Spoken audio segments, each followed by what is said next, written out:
Merci de nous suivre, Madame, Monsieur. Bonjour et bienvenue. Tout de suite, les titres de ce jour. Les 10 meilleurs élèves de Côte d'Ivoire récompensés récemment par la première dame Dominique Ouattara, la présidente de la fondation Children of Africa, les envoie en colonie de vacances sur la Côte d'Azur en France.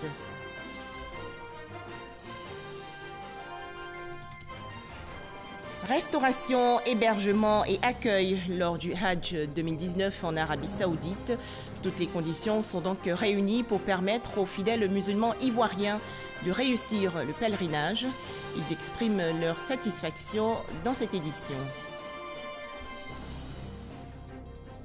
Enfin, c'est le grand jour aujourd'hui pour le Sénégal et l'Algérie. Les Lions de la Teranga et les Fennecs s'affrontent ce soir en finale de la Coupe d'Afrique des Nations 2019. Pour commencer, les entretiens entre le vice-président de la République de Côte d'Ivoire et le directeur général de l'Union postale universelle, Daniel Kablan-Duncan et Bichar Hussein, ont échangé sur la contribution de la Côte d'Ivoire au développement du e-commerce en Afrique subsaharienne. Plus de détails avec Mahama Traoré. L'Union postale universelle, UPU, est déterminée à renforcer sa coopération avec la Côte d'Ivoire. Le directeur général de cette organisation intergouvernementale, Bichar Hussein, est venu porter à la connaissance du vice-président de la République les résultats d'une étude sur le développement du e-commerce en Afrique subsaharienne. Des résultats qui indiquent que la Côte d'Ivoire présente les atouts d'un hub continental en matière de commerce en ligne. Universal Postal Union from Switzerland. L'Union postale universelle, cette organisation qui a beaucoup de coopération avec la Côte d'Ivoire dans différents domaines, dont un projet qui s'appelle Ecom Africa et qui a été lancé et que l'objet des discussions a porté sur l'état d'avancement de ce projet qui vise à faire de la Côte d'Ivoire un hub régional et une plateforme d'échange des commerces électroniques au profit de la région de l'Afrique de l'Ouest. Cette rencontre a également permis aux deux personnalités d'aborder l'organisation du 27e congrès de l'UPU qui se tiendra en août 2020 à Abidjan. Ce congrès prévoit de pérenniser l'activité postale en Côte d'Ivoire avec deux projets phares. Il s'agit de la construction d'un centre national de tri postal en zone aéroportuaire et la mise en place d'un espace dénommé la vitrine sur la poste du futur en milieu universitaire.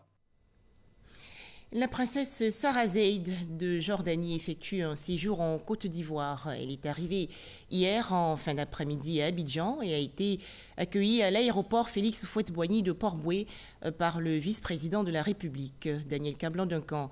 La princesse Sarah Zeid de Jordanie va avoir plusieurs rencontres dans le cadre du renforcement du positionnement du centre d'excellence régional contre la faim et la malnutrition.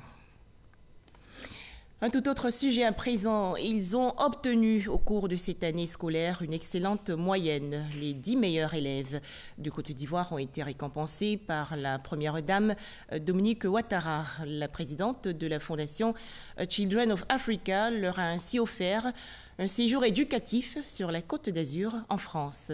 C'est un reportage de Viviane Haïma. Ils sont les 10 meilleurs élèves de cette année scolaire 2018-2019. Ils vont bénéficier d'un séjour éducatif de 3 semaines dans un camp de vacances à Cap d'Aille en France, offert par la fondation Children of Africa de la première dame de Côte d'Ivoire, Dominique Ouattara. Depuis 2015, la fondation Children of Africa encourage ainsi l'excellence en milieu scolaire. Les 10 bénéficiaires de cette année 2019, dont 5 filles et 5 garçons, ont été sélectionnés parmi les meilleurs élèves à travers toute la Côte d'Ivoire. Ils viennent de Daoukro, Diabo, Zienoula, Touba, Guimbé, Abobo, Yopougon, Cocody. Je ne m'attendais pas du tout à ça. Être dans une ville comme Diabo et puis pour la première fois aller en France, vraiment, j'ai été très heureux. C'est une grande joie pour moi, non seulement pour moi, mais pour la famille aussi, parce que c'est vraiment très intéressant de voir les efforts que vous avez fournis durant toute une année scolaire récompensés par un voyage en France. C'est ma première fois de partir en France, donc je suis très content, très joyeux. Je remercie vraiment la Première Dame et tous les ministres qui ont permis vraiment de nous offrir ce voyage. Ce jeudi 18 juillet a eu lieu la cérémonie de départ pour le camp de vacances en France, en présence de la Première Dame de Côte d'Ivoire, présidente fondatrice de Children of Africa, Dominique Ouattara, initiatrice de cette récompense aux meilleurs élèves de Côte d'Ivoire, en présence aussi des membres du gouvernement, de l'ambassadeur de France en Côte d'Ivoire et en présence aussi de l'administrateur et secrétaire général de l'association Cité Club Universitaire, partenaire dans l'organisation de ce séjour éducatif. Depuis 2015, date du démarrage, ce sont à ce jour 42 élèves qui ont bénéficié de ces vacances éducatives en France. Ils étaient présents à cette cérémonie. Moi, dans mon cas personnel, il faut dire que le voyage à Monaco, à Cap d'Aille, m'a vraiment appris beaucoup de choses. C'était pour moi un paradis culturel où j'ai pu échanger avec des personnes venant d'une mosaïque de pays. Je peux citer la Chine, le Japon, des Turcs même dans ma chambre. Et c'était un échange culturel qu'on ne trouve nulle part ailleurs. Présents également les parents des bénéficiaires. Ils étaient tout aussi heureux que leurs enfants. Merci maman pour cette initiative qui nous honore et nous donne l'opportunité unique de découvrir un centre de vacances tout particulier. Ces vacances généreusement offertes sont pour nous un signal fort d'encouragement pour nous surpasser dans le travail.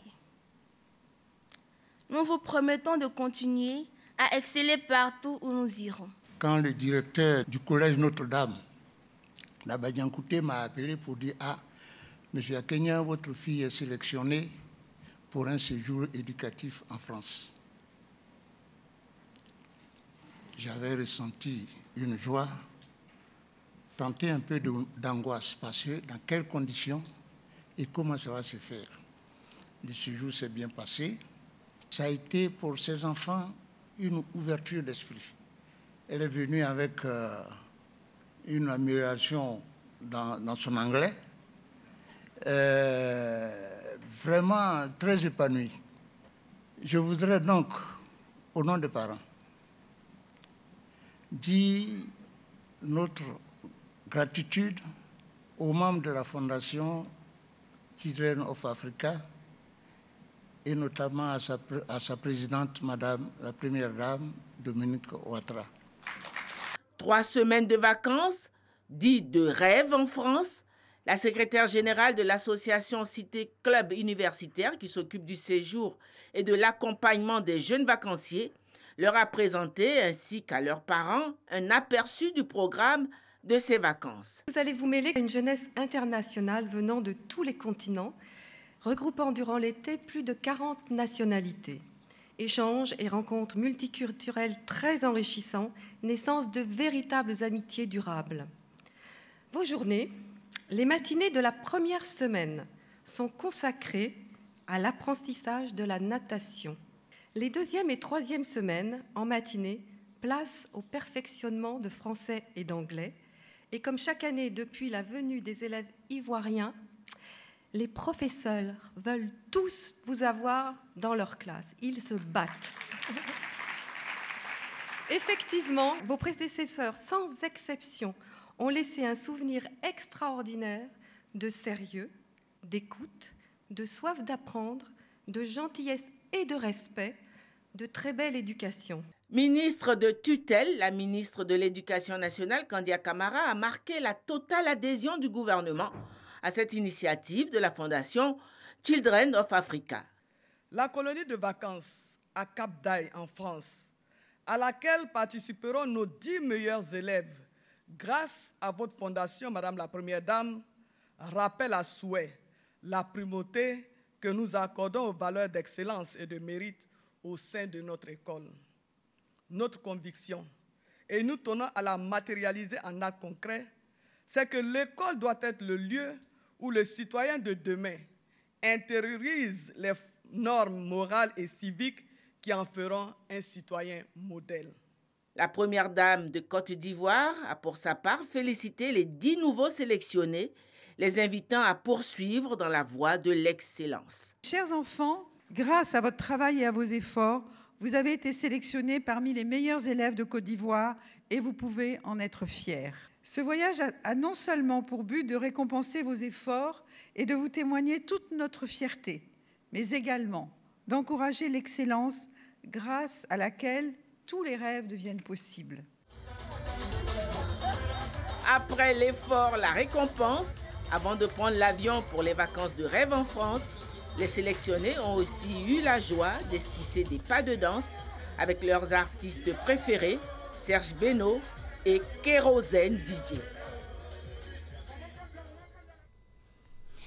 En Côte d'Ivoire, le projet de loi portant recomposition de la commission électorale indépendante a été adopté hier par la majorité des députés membres de la commission des affaires générales et institutionnelles de l'Assemblée nationale. 24 voix pour, 16 voix contre et 0 abstention.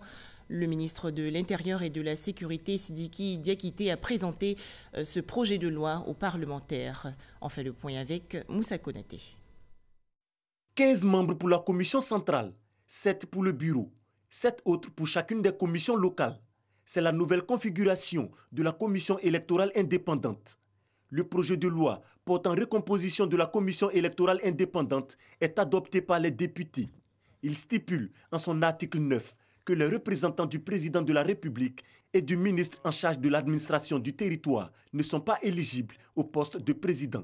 L'ambition du gouvernement est d'aboutir à des élections transparentes, crédibles, démocratiques, acceptées par tous, et cela devrait conduire notre pays vers des lendemains meilleurs.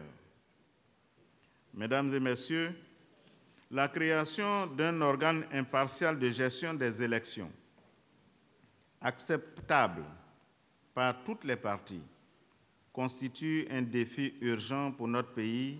Le projet de loi portant recomposition de la commission électorale indépendante prévoit entre autres le retrait des représentants de l'Assemblée nationale, du ministère de l'économie et des finances, ainsi que ceux des confessions religieuses.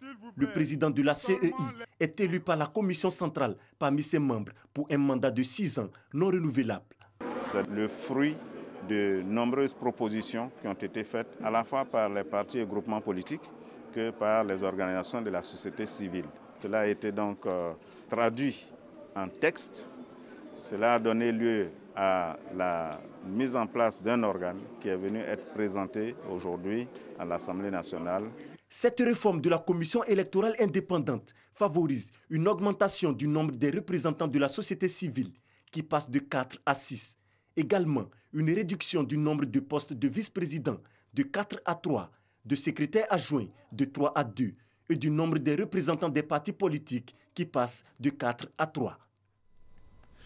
Au chapitre justice, cette rencontre sur la dépénalisation des infractions mineures. Elle a été organisée il y a quelques jours par le Conseil national des droits de l'homme en partenariat avec le réseau des institutions nationales africaines des droits de l'homme. Le point avec Kolo Koulibaly. La condamnation des délits mineurs contribue au surpeuplement des prisons.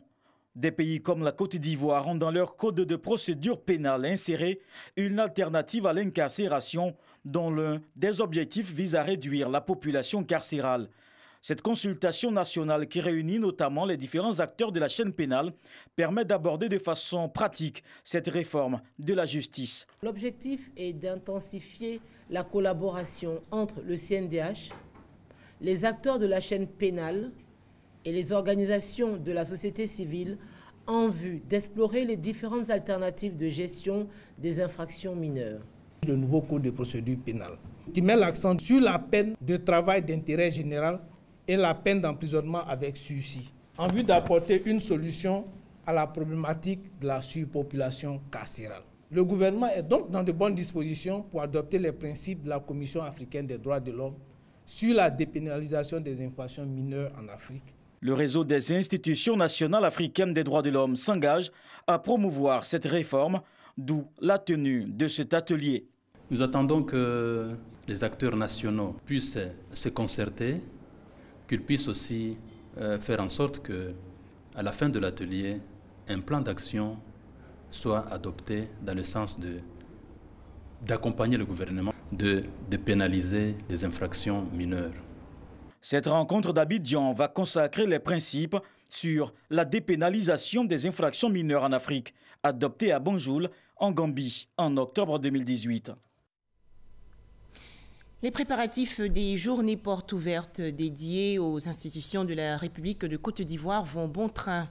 Cet événement va se dérouler du 22 au 24 juillet prochain dans la commune de Cocody. Il s'agit d'amener les populations à connaître les différentes institutions de la République et leur fonctionnement.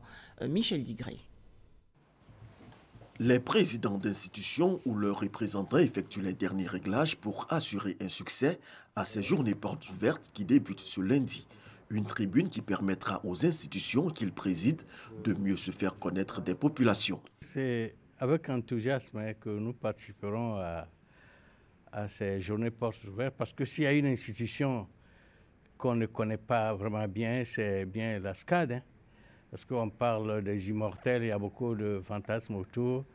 Ce sera l'occasion pour qu'ils sachent qu'un académicien, c'est un citoyen comme tous les autres. La Cour des comptes sera effectivement présente à ces journées portes ouvertes. Elle va expliquer à la population qu'elle travaille pour elle, parce que nous rendons la justice au nom du peuple. Nous sommes là pour veiller au bon emploi des ressources publiques. Le ministre chargé des relations avec les institutions déroule les temps forts de ces assises. Ces journées portes ouvertes sont composées de deux aspects. Il y a des panels qui vont meubler donc ces journées et il y a les stands. Mais si je veux parler de points forts, c'est l'ouverture de la cérémonie qui sera faite en présence du chef de l'État, qui va donc s'adresser à la nation.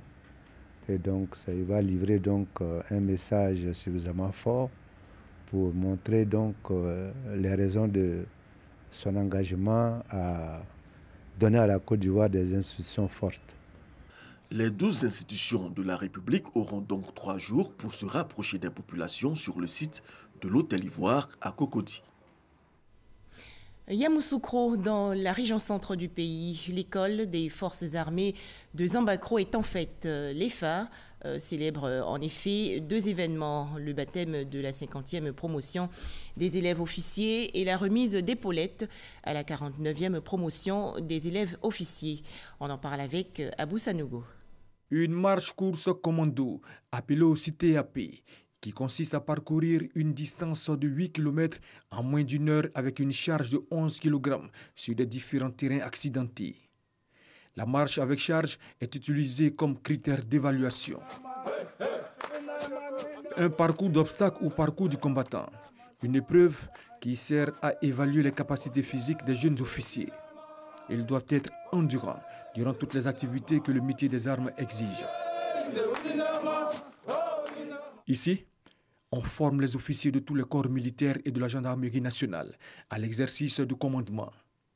Nous sommes à l'EFA, l'école des forces armées de Zambakro.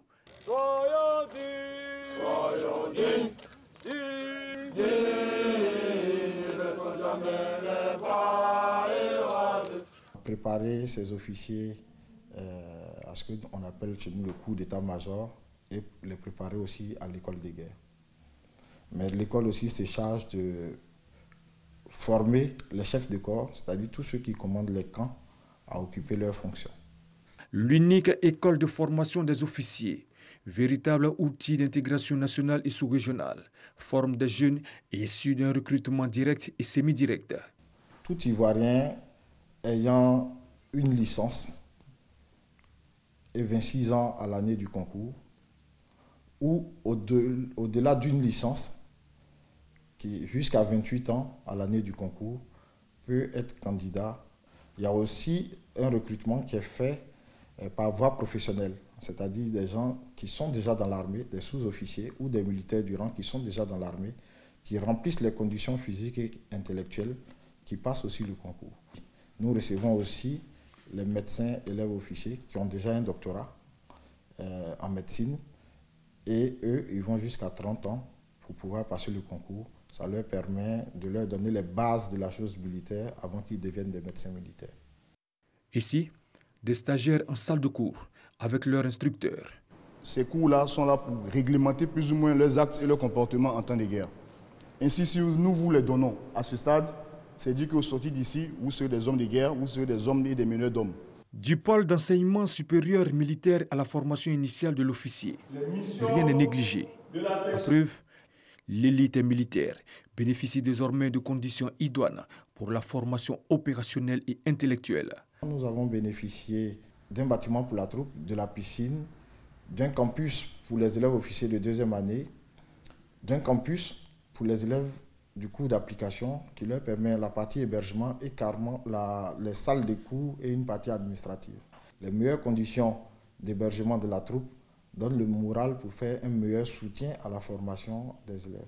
À l'EFA, les officiers sont bien formés. Ça va être des officiers qui vont être amenés à servir dans différents domaines et puis ils vont très certainement intervenir à l'international, sans doute dans le cadre de l'ONU. Nous, on s'attache à mettre en place une formation qui tire les jeunes vers le haut. Nous sommes satisfaits du niveau qu'ils ont atteint et nous pensons qu'ils pourront donner le meilleur qu'on attend d'eux. Par ailleurs, les élèves officiers ont bénéficié de stages en dehors de leur école.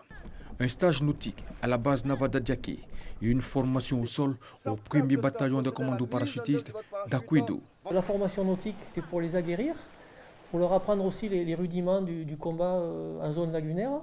La formation au sol pour le brevet para, c'est plus pour l'aguerrissement. 3 grandes entités composent l'école des forces armées. D'abord, la division de formation des officiers chargée de la formation des élèves officiers et des médecins élèves.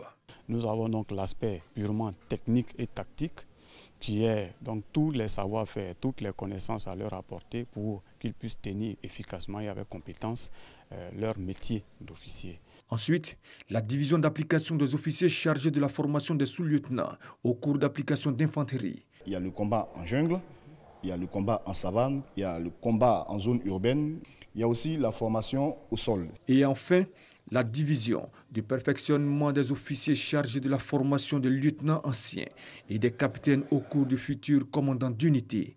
Après leur formation ici, ils doivent pouvoir tenir des postes en état-major qui soient organiques ou tactiques, qui leur permettent de pouvoir interagir dans un état-major, qu'il soit national ou international.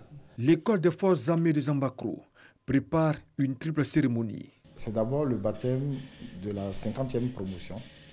C'est aussi la remise de galons des élèves officiers d'actifs de deuxième année qui deviendront donc des sous-lieutenants.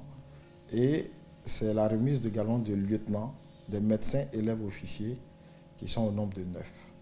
Quelles sont les perspectives de l'EFA?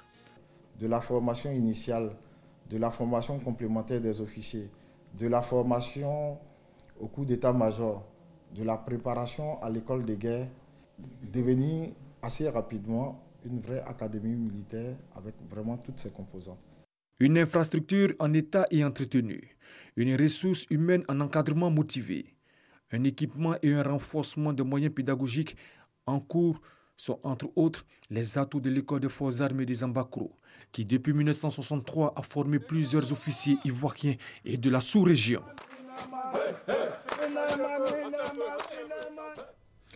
On poursuit avec ce communiqué de la Société ivoirienne de télédiffusion. Il est libellé comme suit.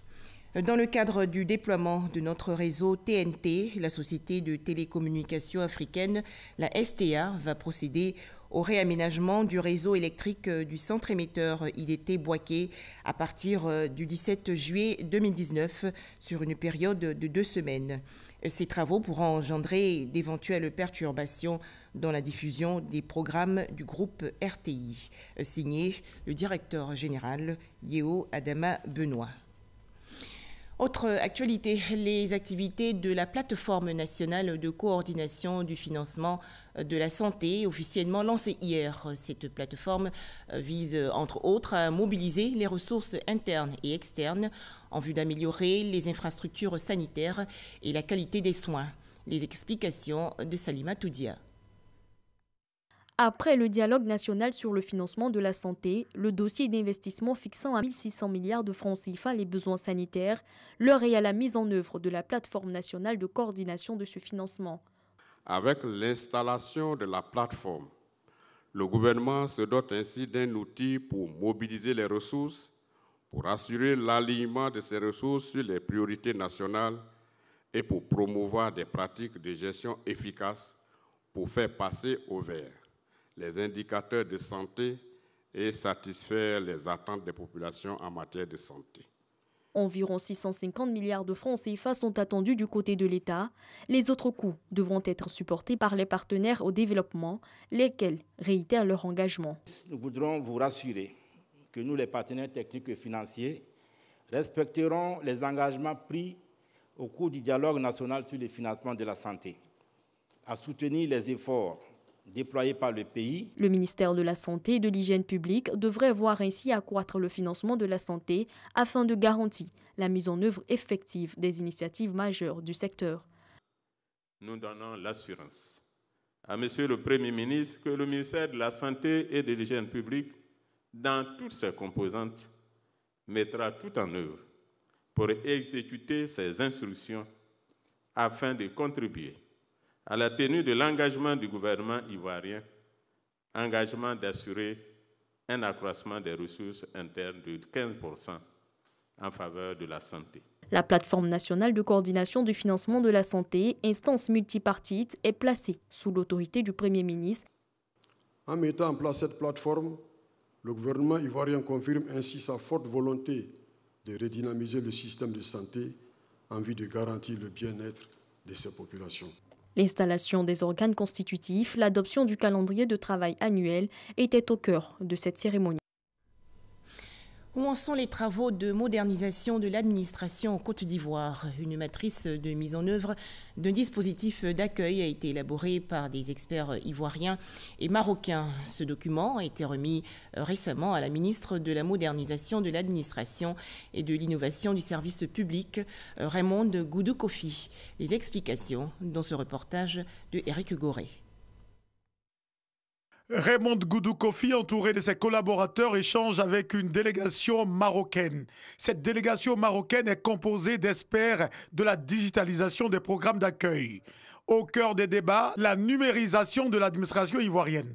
Pour faciliter son accès aux usagers, cette numérisation va se faire par étapes et elle débutera par l'amélioration de l'accueil des services publics. Lorsque un citoyen se rend dans un service public, comment se fait son accueil ? L'accueil va se faire d'abord, c'est un accueil physique, puisqu'il va bien sûr, ce citoyen, rencontrer des personnes qui sont à un comptoir, mais il faut que cet accueil soit à la dimension de l'attente, n'est-ce pas, des citoyens. Mais il y a aussi ce qu'on appelle l'accueil digitalisé. Il y a une borne, et comment va se dérouler ce service-là? Tout va ressortir à partir de ce que vous avez demandé sur la borne. Lorsque vous recevez votre ticket, vous vous rendez immédiatement au service qui est indiqué, mais à l'heure qui est indiquée sur le ticket. C'est ça qui est important. Ça veut dire qu'aujourd'hui, pour une administration moderne, on ne doit plus perdre de temps. Pour réussir ce projet, ces experts marocains entendent tout mettre en œuvre. On va mettre en place un dispositif qui va permettre à l'administration ivoirienne d'unifier l'accueil au sein de l'ensemble des administrations publiques ivoiriennes, tout type d'administration confondue. Donc, première étape, c'est de mettre en place ce cadre unifié. Deuxième étape, c'est de le déployer sur le terrain à travers un site pilote. Et la troisième étape, comme a dit Madame la Ministre, c'est de le généraliser sur l'ensemble de l'administration publique. Le protocole d'accord du projet, remis à la ministre de la modernisation de l'administration et de l'innovation du service public. Pour rappel, la mise en place de ce programme intervient à la suite de la signature du mémorandum entre l'État de Côte d'Ivoire et le Royaume du Maroc. Cette coopération, signée le 7 février dernier, vient renforcer les efforts du gouvernement pour la transition numérique de l'administration ivoirienne sur le long terme. Religion, les pèlerins ivoiriens sont arrivés à bon port en Arabie Saoudite. Ils vont accomplir le Hajj, un des 5 piliers de l'islam. À noter que toutes les conditions sont réunies pour leur permettre de réussir le pèlerinage. Abdoulaye Koné. C'est par vagues successives que les vols au départ d'Abidjan se posent à Médine. Cette pèlerine qui vient d'arriver se réjouit déjà de l'accueil en Terre Sainte. J'étais dans vol 3 Tout s'est bien passé. Je n'ai même pas senti voyage. Franchement dit. Depuis Golfe du cas ici, on n'a pas marché. On a mangé. Actuellement, on nous est logés. Satisfaction aussi du côté de ce pèlerin. Arrivé 24 heures plus tôt, il apprécie surtout la qualité de sa couchette. Puis le loup est douillet, ce qui fait qu'on est bien reposé le matin. Ce qu'il y a à faire, bon, on est en forme pour faire tout ce qu'il y a. L'organisation est bonne, on est 7 par chambre. Et nous-mêmes, on s'est organisé pour qu'il n'y ait pas de soucis entre nous. C'est parfait. Des motifs de satisfaction à mettre à l'actif de la commission en charge de l'hébergement, une commission qui travaille en amont. Avec les informaticiens, dès qu'on loge, les minutes qui suivent, les noms sont déjà affichés. On peut déjà savoir quel nom est logé dans telle chambre. Plusieurs hôtels de qualité ont été choisis pour héberger tous les pèlerins du contingent étatique. Au total, 11 vols sont attendus à Médine, deuxième ville sainte en Arabie Saoudite après la Mecque. Les premiers pèlerins arrivés à Médine sont déjà dans l'esprit du Hajj. Enfin, qui va succéder au Cameroun, vainqueur de la Coupe d'Afrique des Nations en 2017? C'est donc le grand jour aujourd'hui pour le Sénégal et l'Algérie. Ces deux équipes vont s'affronter ce soir à 19h temps universel dans le cadre de la finale de la CAN 2019. Herman Guivet. Oui, bonjour Juliette, nous sommes ici à la place de l'Obélisque baptisée Place de la Nation, un espace qui a été spécialement aménagé pour recevoir ces centaines de supporters qui viendront certainement ce soir pour suivre en direct la retransmission de cette finale qui opposera les Lions du Sénégal au Fennec d'Algérie dans tous les grands quartiers de Dakar que nous avons sillonnés, Colobane, Grand Dakar, Médina. L'effervescence est totale, les supporters ont tenu une veillée d'armes, une façon pour eux de raviver ce feu sacré autour de l'équipe nationale. Leurs attentes sont bien entendu énormes. C'est 17 ans après que l'équipe nationale du Sénégal retrouve une finale. Au niveau des supporters, pour ceux que nous avons rencontrés, la consigne, elle est simple, une consigne directement adressée aux Lions. Les Lions doivent absolument battre les Fennecs de l'Algérie. Nous pouvons vous dire que depuis donc ce matin, la ville s'est réveillée sous les hurrahs des Vuvuzela pour saluer cette mobilisation qui a commencé depuis quelques jours déjà. Ce que nous pouvons vous dire, c'est que le Sénégal ne dormira pas tôt ce soir si l'équipe nationale des Lions du Sénégal venait à dompter les Fennecs de l'Algérie. Merci de nous avoir suivis.